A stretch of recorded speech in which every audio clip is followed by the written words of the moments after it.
Ladies and gentlemen, this morning we have the presence of the principal consultant and also the co-founder of Camiros Limited, an urban planning and zoning consulting firm in Chicago. And our speaker here is also active as a teacher and often holds the title of Urban Scholar at the University of Illinois, Chicago. So this morning, we'd now like to invite on stage the Global Head of LAI, Mr. Les Pollock, to please come on the stage and share his perspectives on capitalizing on current planning trends. Please put your hands together for Mr. Les Pollock.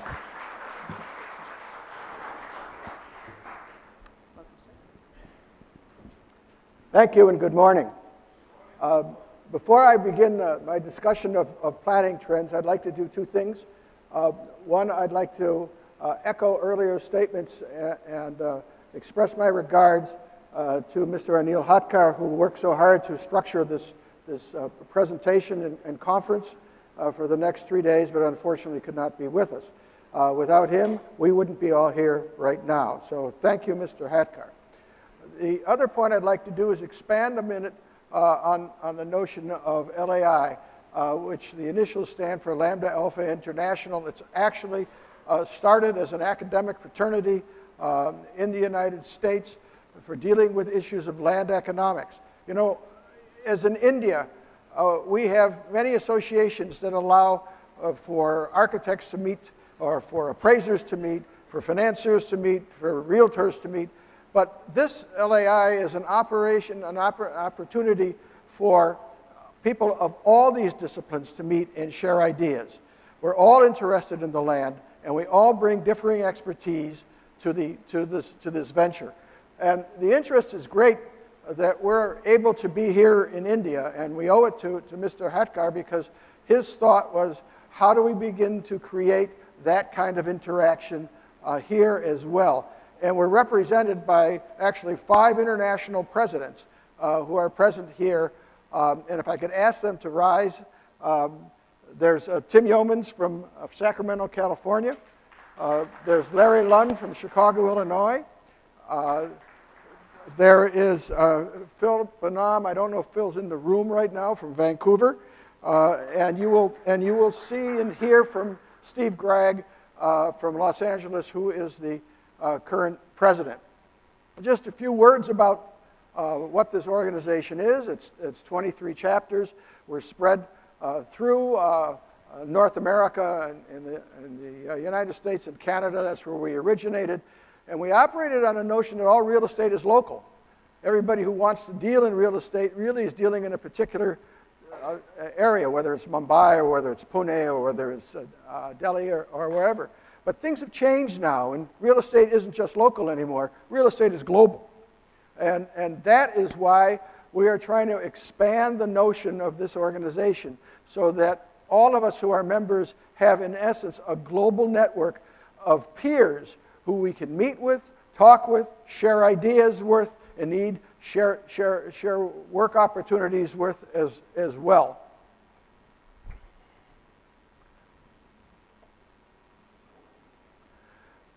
We're a small organization because it's a distinguished organization. Its members only come by nomination and election. You can't join because you just want to. And so it keeps the high peer relationship together. There's academics, municipal officials, there are professionals from all these disciplines who meet to discuss challenges and the challenges of ideas and land economics, to facilitate contact and to support research. We're trying to grow the organization in a select manner because we know that this type of connection is important and it's global in its sense. So let me move from that kind of introduction to talking about the current planning trends and how we can all try and capitalize on it.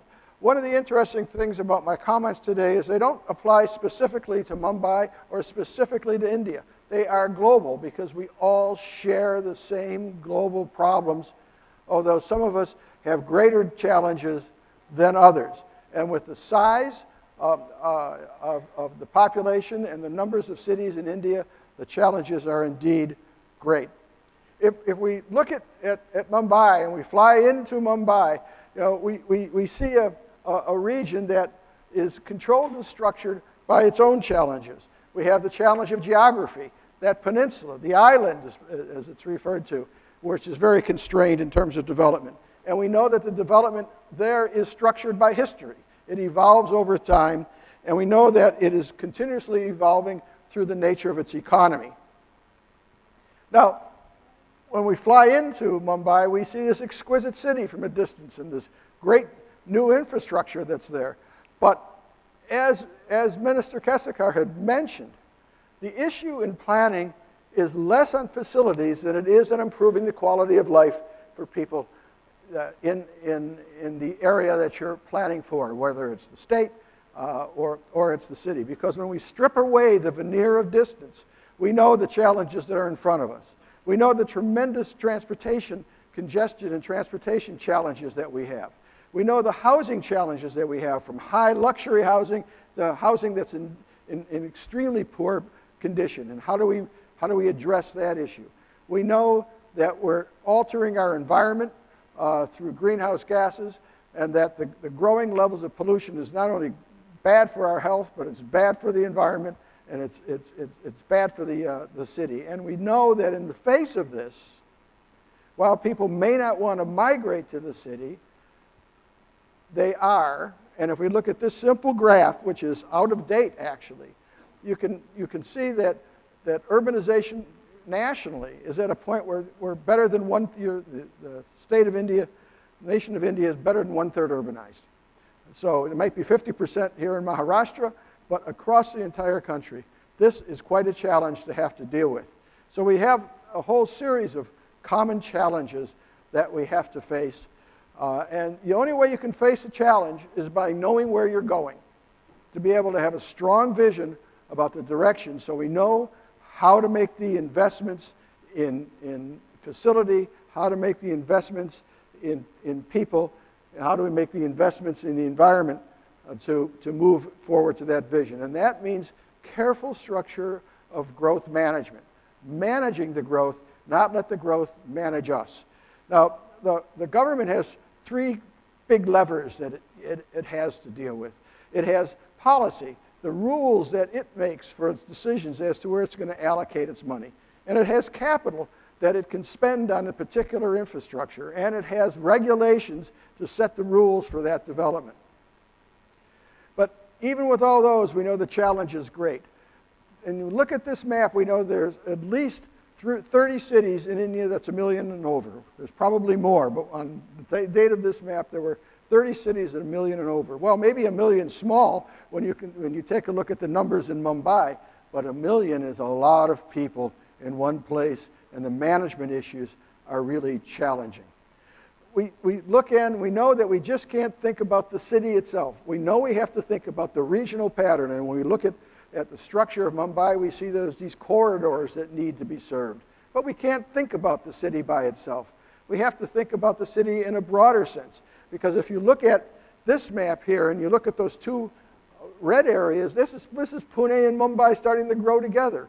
And over time, as you drive the Pune-Mumbai highway, you start to see this megalopolis forming that's going to add even more numbers and more traffic and more challenges to us. And indeed, we know that Maharashtra is not an island. It's part of a great nation, and their population is through the entire area.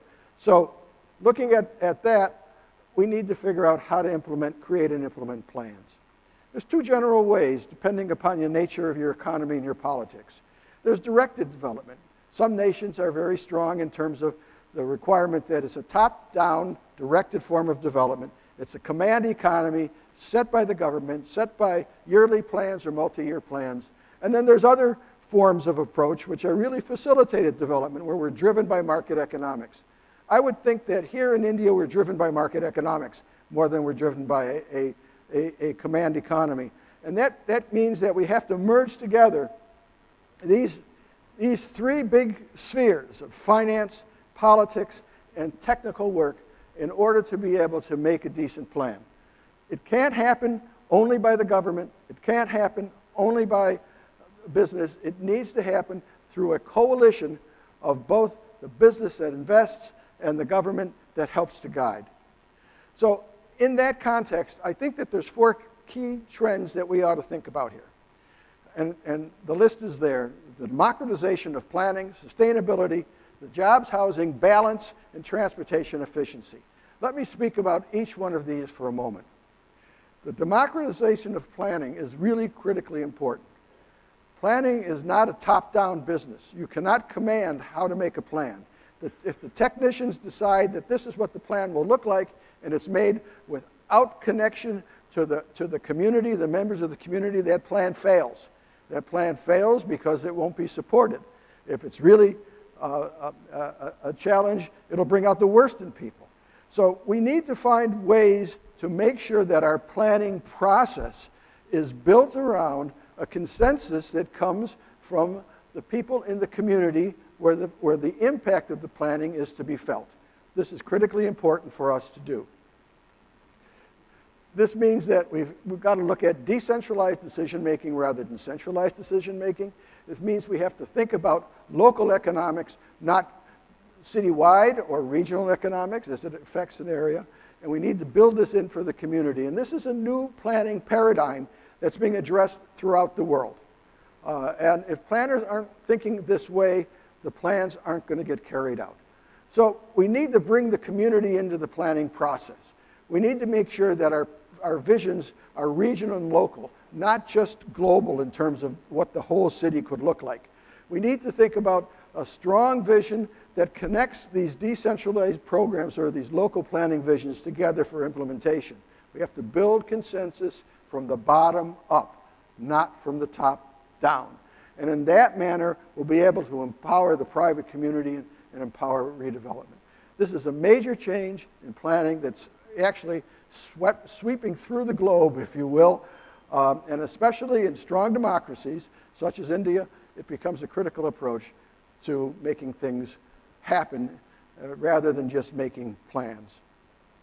The second trend to talk about is sustainability. An oft-used word, and usually it stops and we say we have to be sustainable, and it seems to imply it's just the environment. It's not. It's more than the environment. If you're going to have a sustainable community, you're not only going to have environmental sustainability, you're going to have to sustain housing and sustain the housing market.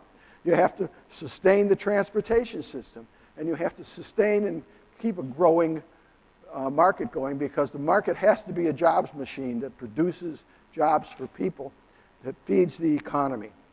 So if we want to define this sustainability, there's more elements than just the environment. There's the global economic and transportation linkages, how we connect to the larger aspects of the state, the nation, and the globe. There are intra-regional linkages, how we link our economies and transportation systems to other portions of the region so they each build and support one another. So in that sense, sustainability works best when there's an emphasis on basically polynuclear development, smaller nodes that develop rather than a uniform mass that's there, because that allows for focusing on particular investments in particular areas, and it allows us to save a lot of the development that we have in place. The most sustainable house that you can build is one that already exists. And that's because you've already used the energy to build that house, and you've already altered the environment to build that house. So we ought to be able to maintain what's in place as a key sustainability measure. We need to have continuous job creation because the population grows, and we have to have an economy that does that, because if people can't sustain themselves economically, then all the other issues of sustainability become at loose ends. We clearly have to be energy efficient. We clearly have to manage our air and water quality as well, but we need to think about sustainability and the fact that everything's connected to everything else. And we have to be very thoughtful about the way we make investments and how it affects the other aspects of our built natural environment. One of the most important challenges I think that's here is the need to balance jobs and housing. What does that mean? That means that you don't live 2.5 hours away from the place that you work, so that you spend 5 hours commuting out of a day. That makes no sense. It makes no economic sense. It makes no physical sense. It makes no social sense. This is the great challenge that's faced here, trying to bring jobs and housing opportunities closer together rather than farther apart. And for that reason, we need to look at issues of job creation in the context of the way the residential development patterns exist. We need to think the other way about housing resources in the context of the way investment patterns exist. We need to figure out how to minimize travel times and distances, whether we do that by improved mass transit or whether we do it by bringing together and closer these two jobs and housing areas. And one of the best solutions we can think of, which actually Indian cities are very good at, is mixing uses. And that is mixing residential and living environments and working environments relatively together. So if we're going to do this, we know the first thing we have to do is figure out how to integrate housing with major job production areas. Now, I'm not suggesting that we move to the old Chinese model where you had a factory and you had the factory dorms right on the same site. But I am suggesting that we need to think carefully about the fact that we don't want to encourage more sprawl and outward growth for housing in one direction and more sprawl and outward growth for jobs and industries in the other direction. That works against what we're trying to achieve here in terms of quality of life. The best way to think about this is in terms of mixed-use development nodes that are well-served and connected by mass transportation. We cannot build enough lanes to carry automobile traffic in a city that's somewhere between 15 and 20 million, depending who's counting. We have to look, and I'm probably preaching to the choir here, but we have to look to making more efficient transit, and more efficient transit in terms of the numbers of options and the ability to move over shorter distances rather than longer distances. And we have to figure out ways to integrate goods movement into the job locations in a manner that doesn't clog the transportation arteries that are carrying people, which is another great challenge that we face. And to that end, one of the big challenges we have is that our reuse plans need to be very sensitive. When a hunk of land becomes available, whether it's mill land redevelopment or whatever, we need to think not, well, how do we just do some development on this property that will optimize the land value? We have to figure out how we can use this property to help make a better balance between jobs and housing within the city. Cities evolve through redevelopment. They either expand into the hinterlands or they recycle urbanized land. I've used the word redevelopment because when you expand into the hinterlands, when you expand into the agricultural land, you're redeveloping the land. You're taking away that option of having agriculture close in, or you're taking away aspects of village life that you have to address and deal with. So both of these approaches need to be done in a very thoughtful manner in terms of trying to make sure that we minimize the distances between and the time between jobs and housing locations. So how do we do this? Well, first we need clear policy that says we want to make sure we do that. Second, we need to look about creating public-private partnerships to make this happen, because we know that the housing development and the real estate development falls in the private market, but the goals and the framework gets set and the transportation and infrastructure investments that get made happen on the government side. And we have to merge this. We have to have clear public-private partnerships to help carry out this policy. Sometimes we have to prime the pump. Sometimes we have to build the highways or improvements first to guide the land use investment rather than to chase the land use. If transportation chases land use development, it fails to keep up. If land use is directed by transportation investment, there's a relationship and a pattern that is viable and sustainable. And to move in that direction requires strong leadership from both the private sector and the public sector, and an encouragement of mixed-use planning principles rather than single-use planning principles that creates isolated communities of residential area and isolated areas of industrial development. That brings us to the last trend that's happening, and that is working on transportation efficiency. This is probably the key element, because as I mentioned earlier, if transportation chases land use decisions, you'll never catch up. Because once the land use is made, there's no room to put the transportation improvement in. And transportation investments are what generates the value and interest in land. Land is not worth developing if you can't get to it. So the framework that we establish for the transportation system that's tied to a market thinking rather than just to engineering thinking will structure the way land use is responded to in terms of the development community. So we need to make sure we work with new technologies, as you're doing here in Mumbai. We need to combine multiple modes serving key nodes. What does that mean? That means that there are key centers and there are a variety of different transportation modes to get there. Different types of transit options, different approaches to managing automobile traffic, whether it looks at carpooling or congestion pricing or other tools as well. And we need to integrate land use planning with both the transit-based development and transportation-based development, and you can use that same model to take advantage of development that is attracted to airports, to have an airport-oriented development. So what are some of the key principles we should think about to reflect this trend? Well, a close relationship between transit and land use plan. I made that point earlier. Trying to optimize transit as the primary travel mode because it carries more people. It's the most efficient system. It can be done highly well. People travel to other cities, and you go to Singapore and you look at the transit system there and the density of that transit system, and you say, well, why can't we carry that out somewhere else like home? We need to look at development that forms more corridors and connects these nodes rather than allows a spread, because that's what transit serves best. We need to look at other tools, as I mentioned, like congestion pricing and other approaches to try to minimize the growth of continued auto use in the city. And we need to think about how to optimize development around the airports.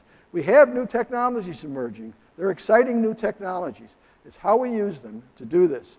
Now, I'm looking at the transit map here of Mumbai.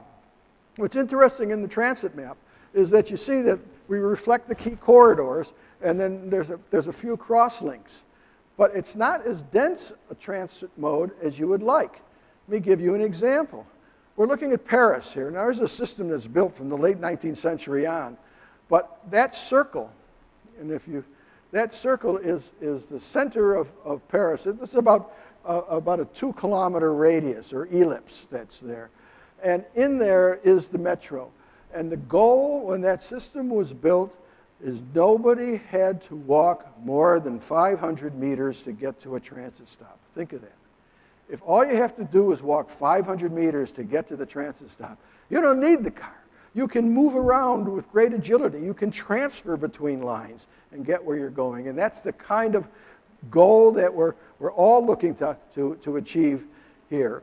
We're looking to balance the transportation system in a manner that really achieves land use. And it's hard to read this diagram, but the moral of this story is you can look at different roads in terms of the markets they serve.